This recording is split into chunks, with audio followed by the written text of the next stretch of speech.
Beatrice turned to me, as happily as she was fair, and said, "Direct your thoughts to God and thank Him for bringing us to this first stop." I replied to her, "Lady, as devoutly as in my power, I give thanks to Him who has removed from me from the world of mortals. But tell me, what are the dark blemishes that mark this body, which in the world below make people think stories up about Cain's imprisonment there?" But suddenly something appeared before me and powerfully drew my gaze. I saw pale reflections of many faces in front of me.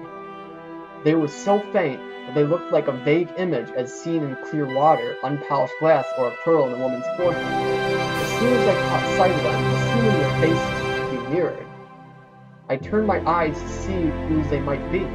Seeing nothing, I turned back to Beatrice, who, while she smiled, glowed in her saintly eyes. "Do not marvel that I should smile," she said, "in response to your childish thinking, for it still does not thrust its foot upon the truth, but brings you back, as usual, to nothingness. What you see before you are real substances, relegated to this place for broken vows. So talk to them, listen, and believe, for the light of truth that satisfies them does not let them turn their feet away from it."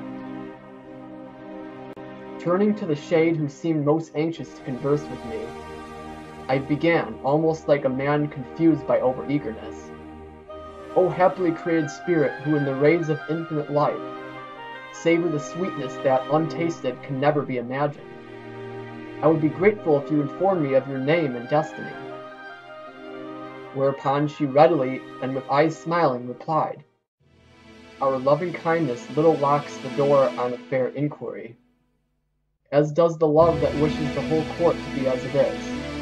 I was a virgin sister in the world, and if your memory is well examined, my being fairer will not hide me from you. You will recognize me as Picarda, who placed here with the other blessed souls, am blessed in the sphere that is the slowest. Our affections, which are only aroused by the enjoyment of the Holy Spirit, rejoice to be imbued with His design. And this destiny, which seems so humble, is given us because our vows were taken lightly and even unfulfilled." And I said to her, "But tell me, you who are happy here, do you not long for a still higher place, that you may see better and be more beloved?" Together with those other shades, she smiled, and then replied with such great joy. She seemed to be inflamed with the first fire of love. "The power of loving kindness, my brother, pacifies our will and makes us desire only what we have, and thirst for nothing more. If we were to desire to be higher, our wishes would be in disharmony with the will of Him who has arrayed us here. As you will see, that has no place in these spheres. If love is a necessary state here, and if we look closely at its nature, indeed, it is inherent that this blessed state to keep our place within the will of God, through which our own wills are themselves made one. It is then clear to me how every place in heaven is paradise, even if the grace of the highest good does not equally rain down. But I still wish to know the rest of the card's story.